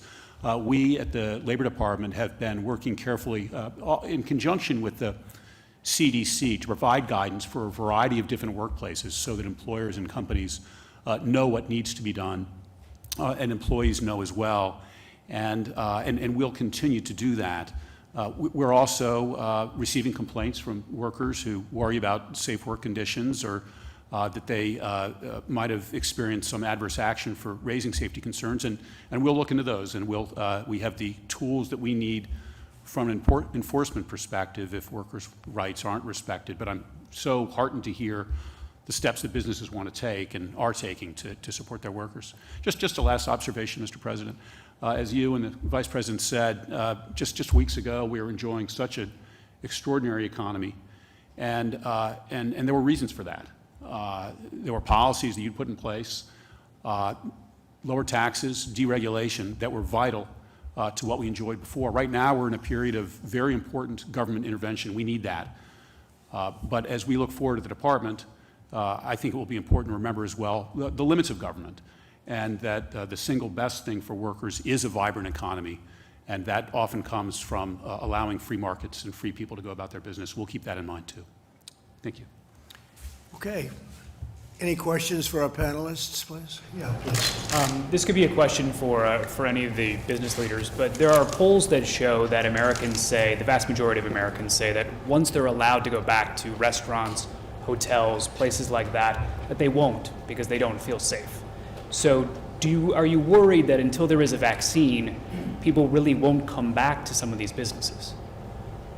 Of course we worry about it, and we see some of the same polling, and we're talking to our customers by the tens of millions, hundreds of millions. Last year we served 180 million people, so we have a pretty big and extensive customer base. What we're hearing from our customers is that they're desperate to get back out and move around and see their country again and see their friends again. They obviously want to do it in a safe and healthy way. And so I think our customers are saying they're looking for the government, both state and federal government, to focus on testing so that they understand, what real mortality rates are, as work has been done with the Stanford test and the data in Norway and other data points that are coming out. As the administration and states do more and more testing, I think our customers, what I'm hearing from our customers, they're starting to understand, while every life is precious, that the reality of the ultimate mortality rates here is probably much, much lower than had been estimated. And if they are old and infirm, that they have great risk, and those people should be protected. But if they're not, they probably are at a very low risk. They're then looking for, which is why we launched this week Clean Stay, and while we're working with our industry, they want to know that people are being responsible, right? They want to know that we are doing the testing, the social distancing, that we are using protocols and PPE in protecting our employees so that they can protect customers, that we're being very thoughtful and sensible, that when they do come and stay with us or they enter into a restaurant, where we've always had good hygiene, as you heard earlier. We are, our people are trained to have good hygiene, but we up our game so that when they're with us, they feel safe. So I think it's a combination of those things that are happening, of broadly understanding the real risk that they have, and then mitigating that risk even further by the specific actions that we all take in our places of work with our team members and thus ultimately with our customers. I haven't seen that, because I will tell you, to me, I think there's a tremendous pent-up demand for people. I see it in Texas, where they have lines going into stores, and couple of restaurants, I guess, opened, and they literally have long lines. I think there's a tremendous pent-up demand. I've been at the White House now for many months, and I'd like to get out. As much as I love this, this is the most beautiful house in the world, in my opinion. But I think there's just a great demand to get out and, get our country going again. And that includes going to restaurants and hotels. And I think you're going to find, Chris, that you're going to do a lot of business that you're not even thinking about. I'm seeing it. I feel it. And I've felt a lot of things over the years, including, I think I can win for president, And frankly, I really feel that next year is going to be a very good year economically. We're going to be back in business. So we'll have to see. I mean, only time will tell, but there's a lot of good feelings and a lot of good decisions have been made by a lot of very talented people. So I'm feeling very much that it's going to be very successful. For you, Mr. President, do you want the FDA to issue an emergency use authorization for remdesivir? Well, it's a big thing, what happened just recently, where they came up with something that has a very substantial percentage. It's a building block. Tony said it today. I thought it was very well expressed. He said that's a building block. That means that's a very substantial chunk of a step. And that's a building block to the ultimate step. That's a big building block when you hear, I guess, 31%. So it was very good. Yeah, I want them to go as quickly as they can. Stephen Hahn, Dr. Hahn, has been incredible at the FDA. He's getting things done at record time. There's never been anything like it. And yeah, we want everything to be safe, but we would like to see very quick approvals, especially with things that work. Thank you. Mr. President, Mr. Bolton and others suggested that they'd like to see federal guidelines for some of these companies, explicit federal guidelines for some of these companies and factories opening back up. So far, you've given a lot of discretion to companies and states, but is that somewhere where you'd be willing to step in and do more? Well, we will step in if we see something wrong. We have given discretion to the governors. I've become very well acquainted with the governors. You have some very talented governors, frankly, and probably some that are a little bit less talented. That's okay, but it's a very talented group of people. And they're working with us. We're helping them, whether it's ventilators or swabs that they can't get, we're there. And we've taken in billions and billions of dollars worth of equipment and distributed to the states. And you've heard the calls, and we have no problems. We're doing really well, and we're backing them up. But we want the governors to call those shots. If we see something that we don't like, or that's bad, or that's unsafe, we'll stop it immediately. Okay? What might the new normal look like 2-3 years from now? Say restaurant workers, hotel workers, might they be required to wear masks, that sort of thing? What would the new normal look like? No, I don't see that. I see the new normal being what it was 3 months ago. I think we want to go back to where it was. I mean, when I look at a baseball game, I want to see people right next to each other. I don't want to see 4 seats in between every person so that the stadium becomes 25% of its original size. No, I want to see the NFL with a packed house. I don't want to see NFL with 3 seats in between people. No, I want to go back to where it was. That's where we're going to be. Look, this thing will pass. And when it passes, that'll be a great achievement. And we've done a very good job. It's far too many people, needlessly, because it could have been stopped at the point of origin. And somehow we weren't helped by whether it's World Health Organization or China, whoever. We weren't, they didn't do what should have been done. It's very sad, actually, for the whole world. It's a very sad thing. It's a very, very sad event. It's a war against the invisible enemy, and we're now on the other side, and I think what I want to see is I want to see where it was. And I think we have a chance to have an incredible year next year. Now, not if somebody's going to come in like our opponents and raise taxes all over the place. They want to raise taxes. That will kill something very fast. We have something that's very special. We built the greatest economy in the world, and I want to get that back as soon as possible. I think we can start getting it back very, very quickly. Look at the stock market today. When it has that kind of, Kevin and Larry, when it has that kind of, Josh, when it has that kind of a bounce today, as much as it went up, but I think it set almost a record over the last week, right? It's almost a record. And this is in the midst of something. Now, we're not in the midst. They feel we're at the other side of it, or you wouldn't be seeing numbers like this. But so we're at 24,000, maybe even a little above 24,000, and we were at 29,000. We never broke 30 on the Dow. So that's tremendous. But what it really does, you have a lot of very smart people. That means that they're looking to the future, number one.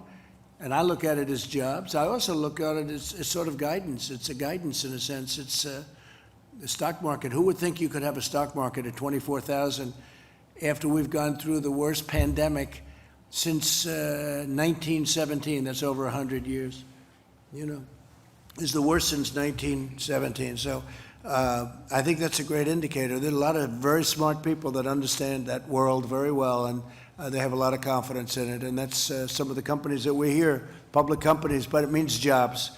It also means not only guidance, it means some people, and I know some great investors, people really have a lot of confidence in what's going forward.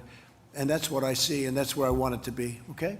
Mr. President, Yes, are you open to making a deal with the Postal Service that would allow it to borrow from Treasury without raising its shipping rates, its package rates? Well, you have to raise the rates on packages because they're losing a fortune on packages. They're losing anywhere from $2 to $3 or $4 a package every time they deliver. So it's not fair. And it's not fair to the people that work at the Postal Service. You have some of these companies, the internet retail, you look at that, and they drop millions of packages on the post office. The post office delivers a package, and every time they deliver a package, they lose from $2 to $5 a package. And what kind of a business is that? And you could never replicate the post office. The post office is massive, but they've got places in little sections of our country that no company could ever go to, that took hundreds of years to build the post office. And when you look at the size of it and you compare it to companies, it's much bigger than companies. I mean, much, much bigger. There's no company that's the size of that. No, we want to stabilize the post office, and the way you do that is these companies are going to have to pay more, not the people. We're not looking for the people, but the companies are going to have to pay a percentage of that loss. You can't do that. The government shouldn't have to do it. I think the post office could, wouldn't it be great if it could, after so many decades, break even? But we're making a lot of people rich and a lot of companies rich by subsidizing these companies. On top of that, they don't pay the same taxes as a retail store. It's very unfair to the retailers.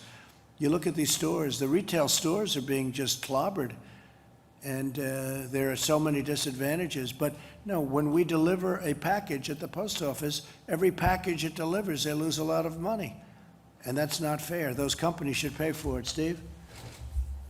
The President, over a year ago, asked us to chair a postal task force to look at restructuring. A year ago, we didn't have any Board of Governors. We now have a Board of Governors that's overseeing it. They're conducting a search. We look forward to hearing the results of the new postmaster, and we think this is a business, and the people at the post office will have a terrific opportunity. And we're protecting our post office, by the way, and we always will. But we want our post office to be successful. We don't want it to be a laughing stock and a stupidly run organization the way it's been for so many decades now. It's ridiculous. And then we make other people rich. We make other people rich because we're willing to deliver packages at a fraction of the cost, so other people gain by it. And by the way, and you're hurting a lot of other people because you're hurting retailers. You look at stores where the stores they have to pay rent and taxes and all sorts of things that these companies don't have to pay. So it's not a fair situation. We want to take care of our taxpayers, and we want to take care of, very, very importantly, the people that work at the post office. Yes, please. Mr. President, if there is another round of aid for the states and communities, are you going to try to restrict that aid from going to sanctuary cities and states? I don't think you should have sanctuary cities if they get that kind of aid. You know, if you're going to get aid to the cities and states for the kind of numbers you're talking about, billions of dollars, I don't think you should have sanctuary cities. And by the way, the people that have sanctuary cities, they don't like it. I think politicians like it a lot more. I go to California, I go to lots of different places, and I have people with a very liberal bent saying they don't like sanctuary cities. They don't want criminals to be in sanctuary. They want security. They want safety, and they want borders too. They don't want people pouring across into our country. And I was there a long time ago. The wall is up to 175 miles built now, and the numbers are incredibly good because all of that 175 miles, nobody comes through. Nobody even comes close to coming through, unless you have a climber of Mount Everest. But even they don't. It's not even easy for them, Josh. So it's been good. But very important for you. We want our farmers to be able to get the help, and we work it so it's actually easier for them to get in. They've been taking some people that they've had for years and years that come with the crops and everything else, and that really have been great for the farmers. And we want that to continue and actually continue at an easier pace. We're working it so it comes in, so that kind of help can come in even easier, which I think you have to tell your people. Could I just follow up and Yes, ask please. Explicitly, will you seek to prevent the next round of aid from going to sanctuary states and cities? Well, number one, we shouldn't have to pay anything anyway, because all they do is make it very hard for law enforcement. So that's number one. But I think in the bigger picture, I don't see helping cities and states if they're going to be sanctuary, because all sanctuary means to me is it's protecting a lot of criminals and others, many people, but there are criminals. And, you write about it all the time. I see stories every day where somebody's being totally protected. ICE can't get to them. Law enforcement can't get to them. You look at law enforcement hates sanctuary cities. We want a safe country. We don't want people that are criminals and criminals from other countries in many cases protected, and you can't get to them. And then we're supposed to make massive payments to those states to bail out what they've done wrong over a 25-year period.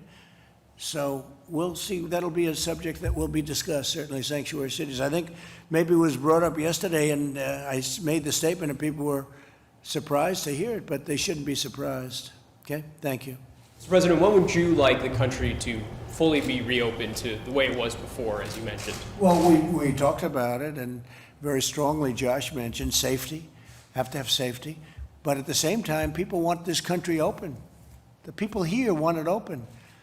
And there is a danger to too much being confined to a house or an apartment or wherever you live. You can't, we got to start moving along. And with all of the testing we're doing, with all of the things we're doing, you can do this now. And governors are actually, a lot of pressure is being put on governors right now by the people in their states. They want to get it open, and that's what you want. That's what we all want. And with all of the procedures and safety, we've learned a lot about this hidden enemy. We've learned a lot, and there'll be pockets of fire, and we'll put them out. We'll put them out very, very quickly. But, during this period of time, I think we've really learned a tremendous amount about how to handle it. Nothing easy, but we want safety. So we want safety, and we want economic, where people can go and make a great living and go back to living the way, we had wonderful people in yesterday where the business was going to be lost other than what we did, Steve, with the great programs that we set up. Their businesses were gone. One man, he was a chef with 5 children, and his mother lived with him and his wife, and he lost his job for the first time in his life. Some of you were there. And you had others that were equally so. It's pretty amazing. I thought it was pretty amazing display of what we've done to help a lot of people. And you have millions of people like that, millions that have been helped where they wouldn't have a job right now, and where the small business would have closed. Now, these are big businesses, but the small businesses would have closed. And I think it's great when WIN, which is a terrific group of people, but when Matt says that, we're supporting all of the people, I know what that is. That's a big, you have practically a full staff, and you have no income. That's a big thing. That's a great thing. I hope you're rewarded for that. Thank you. Thank you very much. No, it's a tremendous thing. Is there a target date? Well, yeah, its target date is as soon as possible. Some states are already open. I mean, they're opening up rapidly. We have a number of them opening up on Monday. We have a number of them opening up sooner than that, as you know, or at least partially opening. Some of them even even with a very strong bent toward opening, they're opening up where they'll open a certain amount here, restaurants at 25%, then going to 50%, then ultimately We want to be back to where we're 100%. We don't want, I had one restaurant owner come up to me and said, sir, you know, I'm going to be opening up, but if I distance too much, I have 50% of the restaurant I had. I said, and you'll also have a worse atmosphere. We want to be back where we can have, we want it to be the way it was, because the way it was is the right way. We can't have somebody with a half a restaurant. You understand? He had 175 seats, now he's got half. That's not going to pay the rent or whatever. Same thing with an owner. I was on the phone with the commissioners and some of the owners of sports, of big-time sports, and he was talking almost like he was going to have 2 or 3 seats in between everybody that was there. And I said, you know, you're not going to have to do that for that long. You know, you're going to be back. He said, really? Oh, really? He was like, I don't want people to get used to this, because this virus is going to be gone. And when it's gone, you want to get back to normal. You're not going to have a stadium that's 30% the size of what it was 3 months ago. If I watch Alabama play LSU, I don't want to see 20,000 people instead of 120,000 people. We want it to be the way it was. Now, we've got to wait till it's gone, and it will be gone, and we've done a lot to get rid of it. But we want to open our country. The people want this country open. So this 100% scenario you're laying out, going back to the way it was, is that before the vaccine or after the vaccine? So a lot of progress is being made on a vaccine, but you never know, right? You never know. You know, with SARS, they didn't come up with a vaccine, and sometimes they don't, and sometimes they do. I will say this, I don't think there was the same effort, because a lot of people don't know what SARS is, and some people do. But they do come up with vaccines. I mean, you look at what's happened as an example with Ebola, with AIDS, with others that have been so incredibly successfully, if not eradicated, certainly it's been incredible what some, you know, with what these people that I'm dealing with right now, like Gilead today, with, you know, what they came up with as an example, that's far ahead of schedule. So we're looking for vaccines, we're looking for therapeutics also. I mean, I think therapeutics right now, I'd rather, if you gave me both, I'd rather have the therapy, because that, you know, makes people better right now. Whether it's helping them along or makes them better almost instantly, we have to see. But there's tremendous work on therapeutics going on, and I think we're having some good results. One of them was Gilead today. 100% the full restaurants, the stadiums, theoretically could come before the vaccine. No, I'm not relying on that. I hope that's going to happen. Johnson & Johnson, Oxford, you know, you hear a lot of very good stories. I'm hearing them really firsthand, good stories, very promising, but they have to test it. You know, maybe it's not safe. Maybe it eradicates it, but it's not safe. And, you know, they have to do testing with vaccines, whereas the therapeutics, it goes a lot quicker in terms of the process.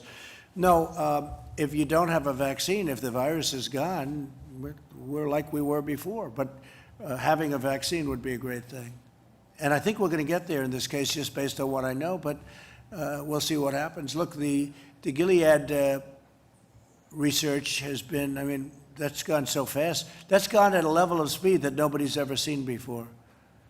And that's a stepping stone. So I think they're doing very well. But no, I want to get back with or without, but I want, you know, obviously we have to wait till it's gone. It will be gone.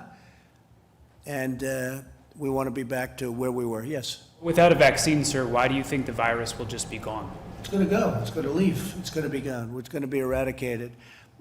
And it might take longer. It might be in smaller sections. It won't be what we had. And we also learned a lot. Again, if you have a flare-up in a certain area, if you have I call them burning embers, boom, we put it out. We know how to put it out now, but we put it out. And now we're equipped. Now we have more ventilators than anyone thought was possible. I mean, we're doing a tremendous service for the world right now. We're giving ventilators. You know, we're making hundreds of thousands of ventilators in, I believe, 9 different plants that made other products, in some cases cars, in some places other things. These companies, General Motors and Ford in another way, and GE, so many companies, Honeywell, they've stepped up 3M has been terrific. They've stepped up like nobody's ever seen before. And the job they're doing is great. And I'll tell you, I think the job that they're doing on vaccines and on therapeutics has been great too. We'll see. I mean, we'll let you know about that in a little while. Please. Anybody else? Yeah, Mr. President, oil's up today, partially on reports that the Treasury Secretary and others may have. What is it up to? Depends on which, but it's about $25. But on the suggestion that the Treasury Secretary and others may have presented you with a plan for government assistance to the oil companies. Well, we're not going to let our oil companies go and get in trouble. It's not their fault that they got hit by 50% less volume in one day. You know, one instant, all of a sudden, these very great companies are employing all these people. So I'm talking to Steve, and you know, we just saved the airlines. The airlines were having the best year they've ever had. And then all of a sudden they're like out of business. We can't let that happen. So we saved the airlines. That's done. We're saving other companies and industries. And I would say, Steve, maybe you can talk to it, but I think the oil industry is one of the top on the list. So we're looking at a lot of different strategies. We have a dedicated team combined of people at Treasury and people at the Department of Energy. As I've said before, this is not going to be a bailout of shareholders, but this is going to be supporting the national security issue. I would just comment the Secretary of Energy has done an extraordinary job of taking in oil in the strategic reserve and being paid for the storage capacity in oil. We're also exploring potentially having the ability to store another several 100 million barrels. So we're looking at lots of different options. We're in touch with lots of people around the world, and the President is determined that we protect the national security interest and the jobs.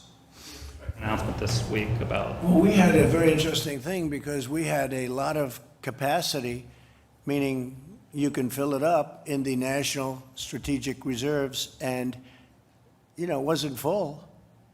And we made a great deal. If you would have told us that we could have had that filled up, or it's on the way to being filled up at the kind of pricing that we're talking about, I would have said you have to be kidding. We're talking about 19, I'm not sure Chris is going to be happy about this because it doesn't pertain to the hotel business, don't get scared, but you know, we're talking about like 1952 pricing. It's unbelievable. It's prices that are so low, and in some cases we're storing oil and getting paid for storage because we have a tremendous capacity for it. So what's happened with the strategic reserves is incredible. And additional aid might be announced this week, or do you have a timeline for that?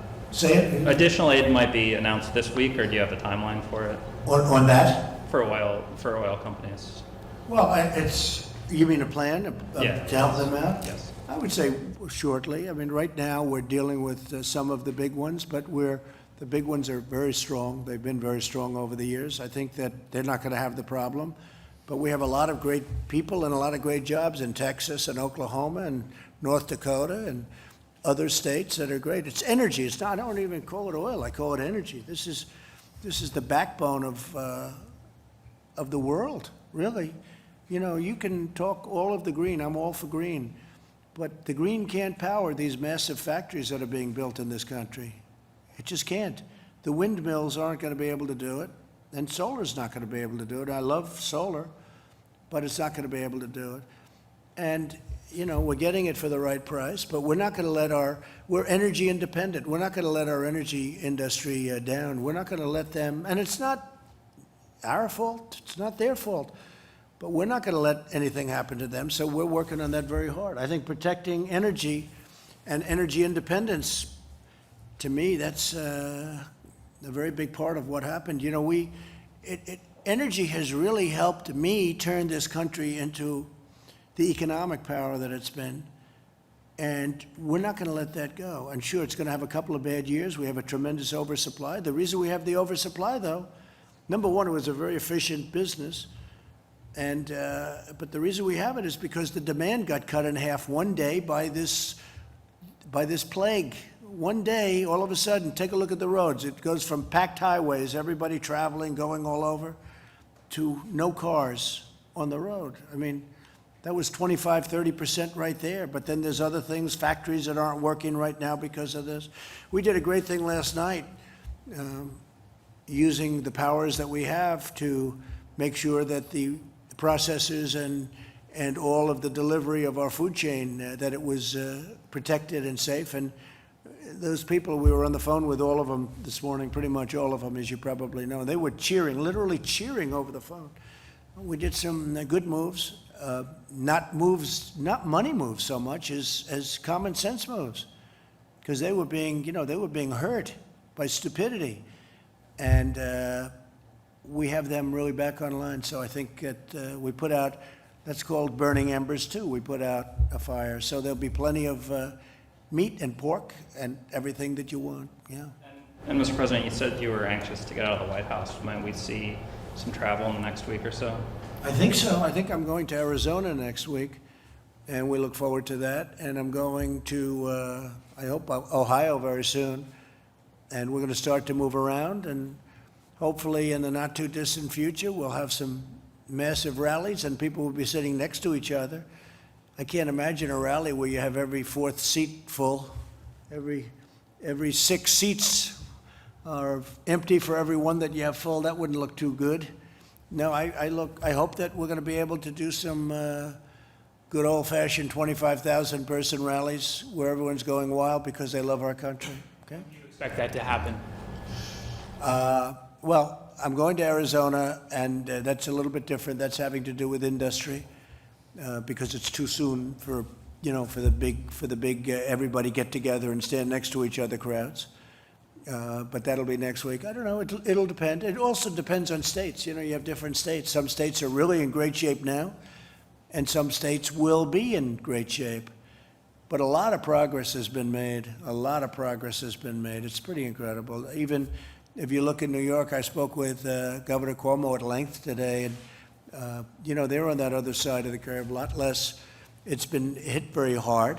It's New York, and you probably would expect that, but they're on the other side of that curve. The bed usage and the people coming to hospitals is way down, much lower than it was. So a lot of very positive signs are happening. Okay.